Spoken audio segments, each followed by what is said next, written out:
Assalamualaikum warahmatullahi wabarakatuh.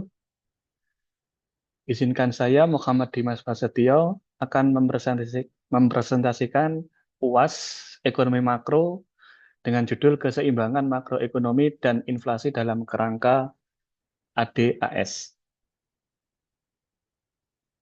Outline pada presentasi saya kali ini, yaitu yang pertama adalah pendahuluan, yang kedua model keseimbangan ADAS, lalu inflasi pada ADAS, terus studi kasus, dan penutup. Yang pertama adalah pendahuluan. Latar belakangnya yaitu adalah dalam suatu perekonomian, keseimbangan antara permintaan dan penawaran agregat menjadi dasar terbentuknya tingkat harga umum dan output nasional. Ketika terjadi gangguan pada salah satu sisi, baik dari sisi permintaan agregat (AD) maupun penawaran agregat (AS), maka akan muncul ketidakseimbangan makroekonomi.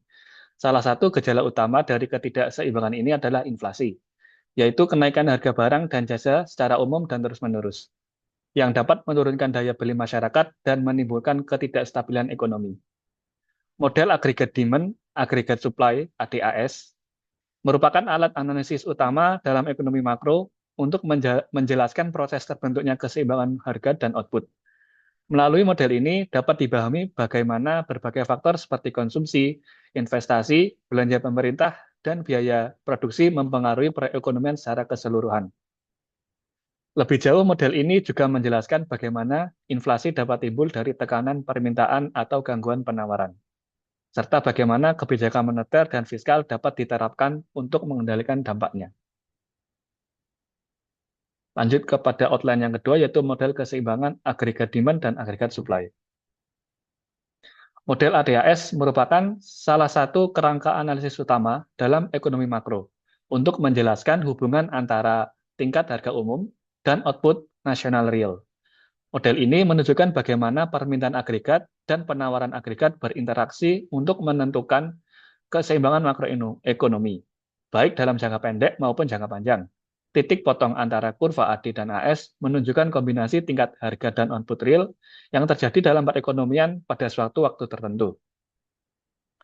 Komponen pada agregat demand, yaitu antara lain adalah konsumsi yang merupakan pengeluaran rumah tangga untuk barang dan jasa, lalu ada investasi, belanja sektor swasta untuk barang modal, yang ketiga ada pengeluaran pemerintah, seluruh belanja pemerintah, dan yang keempat ada ekspor neto, yaitu selisih antara nilai ekspor dan impor.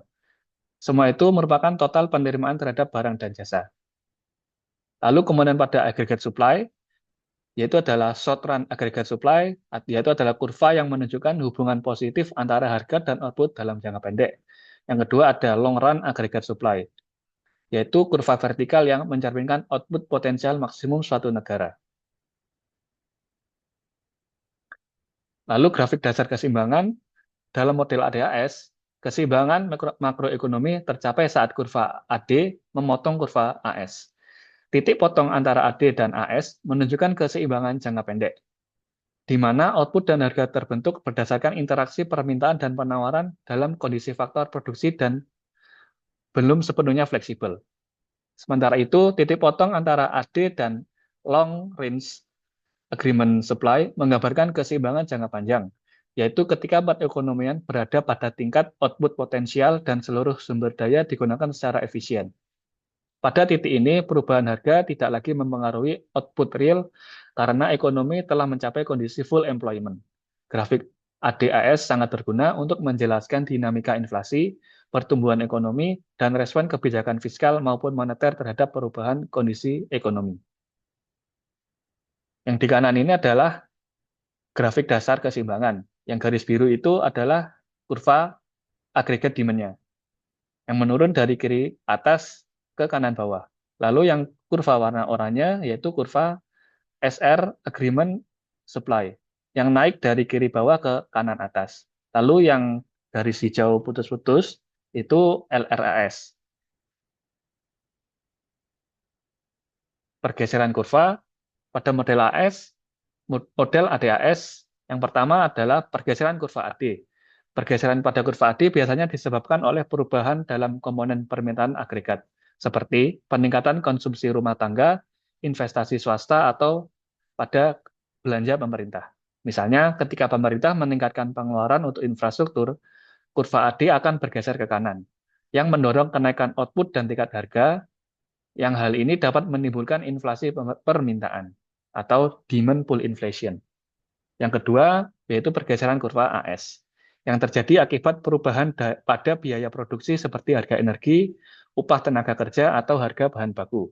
Selain itu, bencana alam dan regulasi pemerintah yang memperketat produksi juga dapat mengganggu penawaran agregat, sehingga kurva AS bergeser ke kiri. Hal ini menyebabkan kenaikan harga dan penurunan output yang bisa memicu pengangguran. Dampak pergeseran kurva AD dan AS sangat menentukan kondisi makroekonomi. Jika AD meningkat lebih cepat daripada kapasitas produksi, maka inflasi cenderung meningkat. Sebaliknya, jika AS terganggu, bisa jadi terjadi stagflasi, yaitu kombinasi antara inflasi dan pengangguran tinggi. Oleh karena itu, pemahaman terhadap pergeseran kurva ini penting dalam merumuskan kebijakan stabilisasi untuk menjaga pertumbuhan ekonomi yang seimbang dan berkelanjutan. Lalu output gap. Output gap adalah selisih antara output real dan output potensial dalam perekonomian yang menunjukkan apakah suatu negara sedang berada dalam kondisi resesi atau tekanan inflasi. Jika output real lebih kecil dari output potensial, maka yang terjadi adalah resesi. Hal ini terjadi ketika permintaan agregat lemah, produksi menurun, dan pengangguran meningkat. Yang kemudian adalah ketika output real lebih besar dari output potensial, yang terjadi adalah inflasi. Hal ini terjadi saat permintaan agregat berlebihan sehingga mendorong harga naik melebihi kapasitas produksi jangka panjangnya. Untuk menyesuaikan kondisi tersebut, pemerintah dapat menggunakan kebijakan fiskal seperti menaikkan atau menurunkan belanja dan pajak, dan dapat menggunakan kebijakan moneter seperti menaikkan atau menurunkan suku bunga guna menstabilkan harga dan menjaga keseimbangan output. Lalu masuk ke outline yang ketiga, yaitu inflasi dalam kerangka agregat demand dan agregat supply. Definisi dan dampak.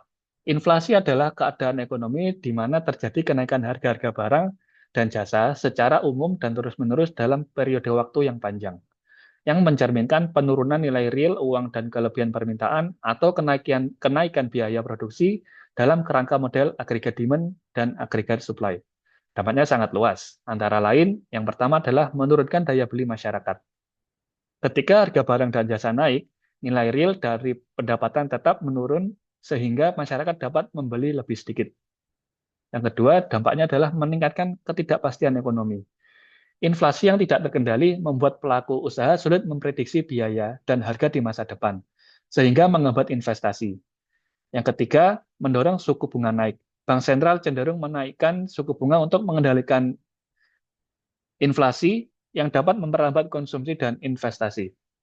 Dampak yang keempat adalah melemahkan nilai tukar mata uang. Inflasi yang lebih tinggi dari negara lain bisa membuat mata uang domestik terdepresiasi karena menurunkan daya saing produk ekspor. Lalu yang pembahasan berikutnya adalah jenis inflasi. Berdasarkan dampaknya, jenis inflasi ada tiga. Yang pertama adalah demand pull inflation. Terjadi ketika permintaan agregat meningkat tajam sehingga kurva AD bergeser ke kanan.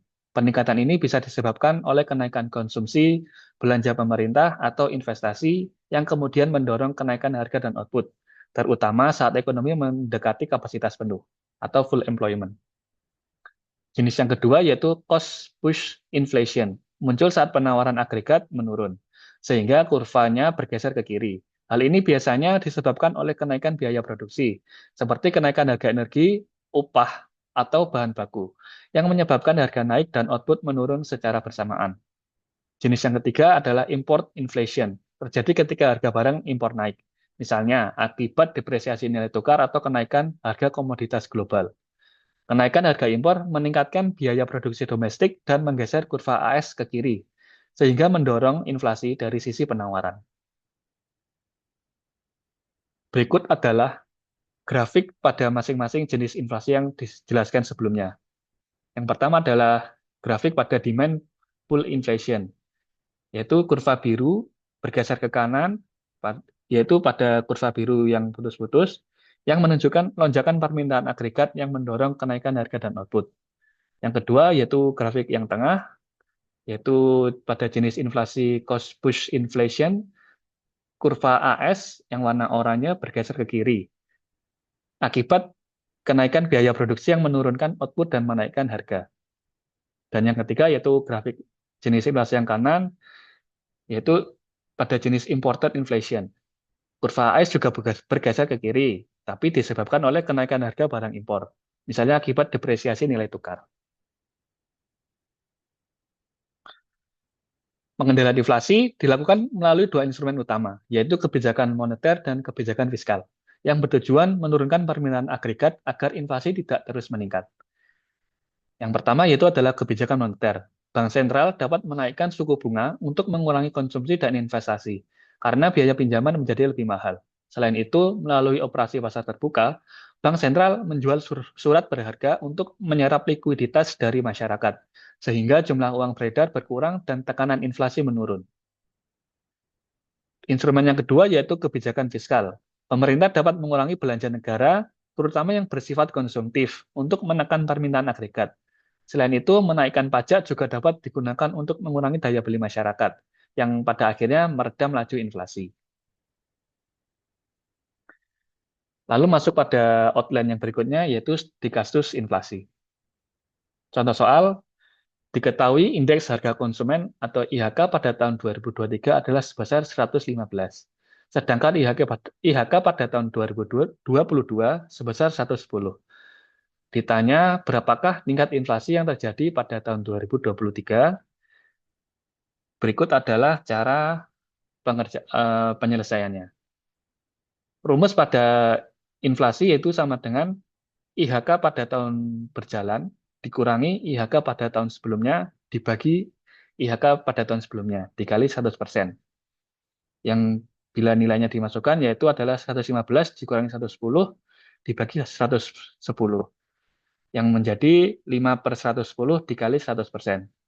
Yang hasilnya adalah 4,55%. Jadi tingkat inflasi pada tahun 2023 adalah sebesar 4,55%.